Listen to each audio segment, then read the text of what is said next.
Assalamualaikum warahmatullahi wabarakatuh.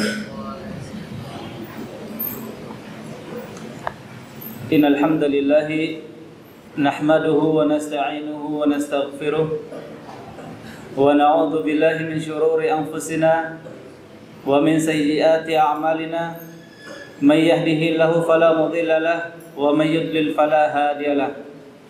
Asyhadu an la ilaha illallah wahdahu la syarika lahu wa asyhadu anna Muhammadan abduhu wa rasuluhu la nabiyya wa la rasulahu ba'dah. Bapak-bapak yang saya cintai karena Allah Subhanahu wa taala, rupanya Ramadan sebentar lagi akan menghampiri kita dan kita akan bertemu dengan Ramadan. Allah Subhanahu wa taala berfirman kepada orang yang akan menghadapi Ramadan dengan membawa keimanannya, yaitu ya ayyuhalladzina amanu kutiba alaikumusiyam, wahai orang-orang yang beriman. Nih kita manusia yang beriman akan kebenaran Nabi Muhammad dan membenarkan segala yang dikabarkan oleh Nabi Muhammad. Kita diperintahkan untuk berpuasa di bulan Ramadan, maka hukumnya wajib. Kama kutiba alaikumusiyam, kama kutiba alal ladzina min qablikum, sebagaimana puasa juga diwajibkan kepada orang-orang sebelum kalian. Jadi kalian bukan orang pertama yang diwajibkan untuk berpuasa. Supaya apa? La'allakum tattaqun, supaya kita bertakwa pada Allah Subhanahu wa taala.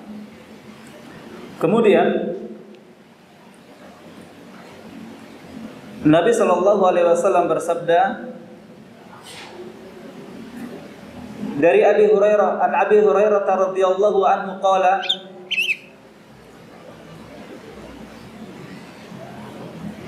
qala Rasulullah sallallahu alaihi wasallam, dari Abu Hurairah beliau menyampaikan bahwa Nabi sallallahu alaihi wasallam bersabda, dan Nabi juga mengatakan bahwasanya Allah Subhanahu wa taala berfirman, kullu amal ibni Adam lahu, setiap amal ibnu Adam itu untuk dirinya, illa siyama, kecuali puasa. Fa innahu li, kata Allah Subhanahu wa taala, puasa adalah untuk Allah. Wa ana ajzi bihi, dan sayalah yang akan memberi ganjaran langsung kepada orang-orang yang berpuasa. Lalu Nabi sallallahu alaihi wasallam melanjutkan, wasiyamu junnatun, dan puasa adalah perisai, tameng, penghalang. Kenapa dikatakan sebagai tameng atau penghalang? Dikala seseorang diperintahkan untuk meninggalkan perkara-perkara yang haram, itu udah jelas haram. Sebagaimana seorang ayah tidak mau menurunkan sifat malingnya kepada anaknya. Tapi ini kaum muslimin dilarang dari apa? Dari sesuatu yang dihalalkan selama dia berpuasa. Bagi yang udah menikah, apalagi baru-baru menikah 2 bulan sebelum puasa, ada kenikmatan, tapi dilarang. Jangan, tahan, karena nanti ada saatnya kamu boleh melakukan. Bagi yang udah lapar, udah biasa jarang makan, kemudian di bulan Ramadan tiba-tiba dia dapat rezeki, dia menahan dirinya dari makan. Lihat, sesuatu yang dihalalkan dilarang ketika berpuasa. Kemudian fa idza kana yaumu shaumi ahadikum, dan jika seseorang di antara kalian sedang berpuasa, fala yarfuth, jangan dia berkata kotor, wala yaskhab, dan jangan juga dia berteriak-teriak, mencaci maki. Fa in sabahu ahadun, dan jika ada seseorang yang mencela dia atau mengajak dia, mengejek dia, au qatalahu, atau mengajak dia berantem. Nih ya, kalau misalnya ketika seseorang berpuasa lalu ada yang ngajak berantem, falyaqul inni shaim, maka katakan saya sedang puasa. Jadi ini benar-benar puasa menghalangi seseorang dari berbuat yang diharam ataupun melakukan sesuatu yang dihalalkan di hari-hari biasa. Maka benar ganjarannya langsung Allah yang memberikan. Kemudian Nabi SAW melanjutkan sabdanya, "Walladzi nafsu Muhammadin biyadihi." Sungguh demi jiwa Muhammad yang ada di genggaman tangannya. Siapa tangan siapa nih? Tangan Allah. La khulufu fami shaimi. Bau mulut orang yang berpuasa. Tentunya mulut orang yang sedang berpuasa itu aroma tidak akan sewangi orang lain. Tapi ini kata Allah, kata Rasul sallallahu alaihi wasallam, bau mulut orang yang berpuasa atyabu indallahi min rihil misk. Lebih wangi di sisi Allah daripada minyak yang terkenal sekarang. Biasanya para penceramah menerjemahkan dengan kasturi, minyak wangi kasturi. Bau mulut orang yang berpuasa di sisi Allah itu lebih wangi daripada minyak wangi yang terwangi di muka bumi. Terserah mau sebut apa saja minyak wangi, yang penting bau mulut orang yang berpuasa lebih wangi di sisi Allah Subhanahu wa taala. Kemudian berikutnya adalah lisoimi farhatani yafrahuhuma.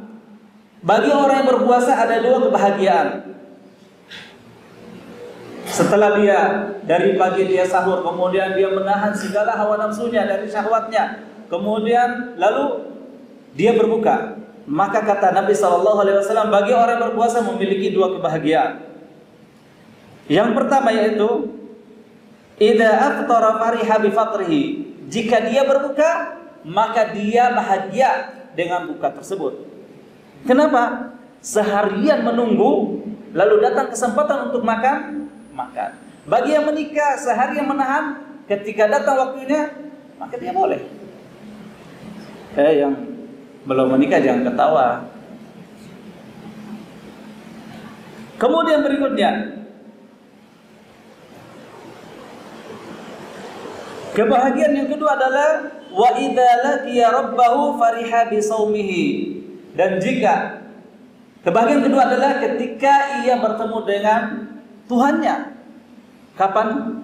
Di akhirat kelak. Dia bertemu dengan Tuhan, dengan Rabb-Nya, dengan Allah Subhanahu wa taala disebabkan oleh puasa.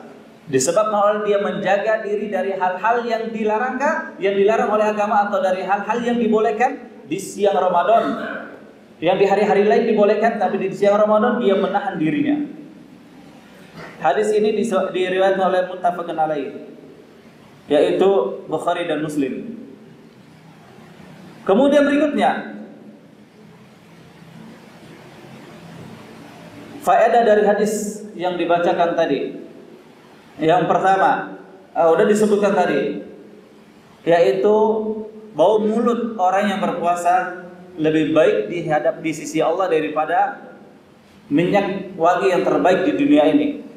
Lalu berikutnya adalah pahala yang Allah berikan kepada orang yang berpuasa tanpa batas.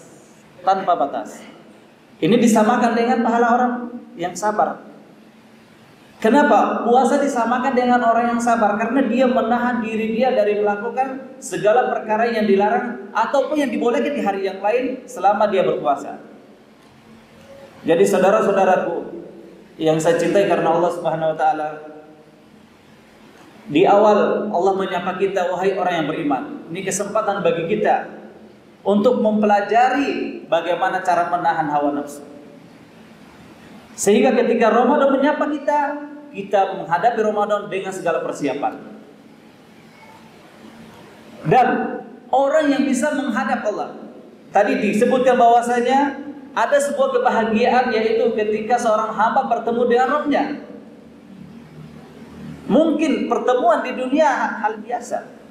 Ini sering kali kita sampaikan juga di kelas, kenapa pertemuan itu bisa menjadi indah? Pertemuan kenapa bisa menjadi indah? Karena di dalamnya ada getaran cinta. Ketika seorang hamba mencurahkan segala cintanya kepada Allah, maka pertemuan itu menjadi pertemuan yang indah. Pertemuan akan menjadi pertemuan yang biasa kalau tidak diiringi dengan cinta yang tulus. Mungkin ini yang bisa disampaikan. Subhanakallahumma wa bihamdika asyhadu an la ilaha illa anta astaghfiruka wa atubu ilaik. Wassalamualaikum warahmatullahi wabarakatuh.